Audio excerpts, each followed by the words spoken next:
Hi! Today we'll be looking at the climate emergency that we're currently facing. We are not used to dealing with complex problems that span multiple generations, and data visualization can help us understand not only the complexity, but also the urgency of these problems. We will see 3 different charts, all based on the same data: the global average temperature of the past 150 years.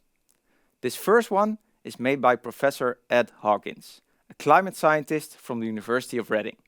It's animated, so let's press play.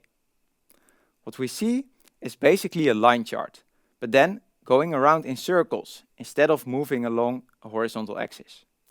Each circle is a year, and each spike is a month. It shows the temperature increase since the Industrial Revolution, and it helps us grasp at which pace we are going towards 1.5 and 2 degrees of global warming. If you look closely, you can see that the global average temperature has already exceeded 1.5 degrees of warming at these spikes in February and March. There is an enormous body of science behind these kind of charts. What does this warming mean? Climate science tells us that the worst part of global warming is not a regular day being a bit hotter. We are crossing planetary boundaries, and extreme weather events such as heat waves, floods and storms will become even more extreme until we stop global warming. The second chart is actually this one that I'm wearing as a button, the so-called warming stripes.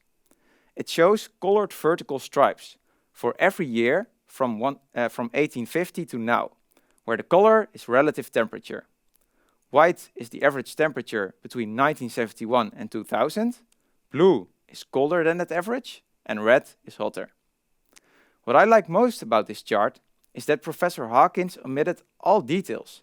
It looks like a work of art.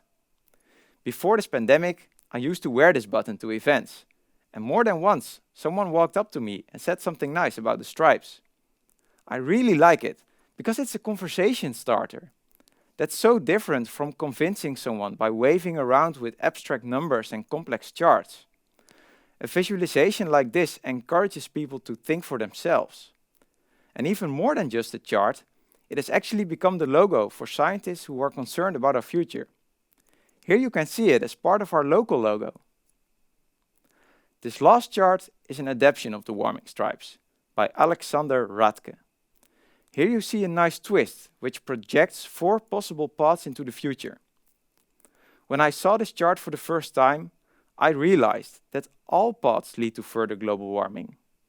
Scientists can explain that current CO2 levels will already lead to a temperature rise for multiple years, but that's sometimes too abstract for me. In this visualization, you immediately see that there is no scenario, no path where global warming quickly stops. But we also see that it's in our hands. The paths forward differ a lot, and to quote Hawkins, "The choices that we make now and over the coming decades will determine where we end up. So we do have control about what will happen next." During this pandemic, I chose to join Scientists for Future Twente. Will I see you there?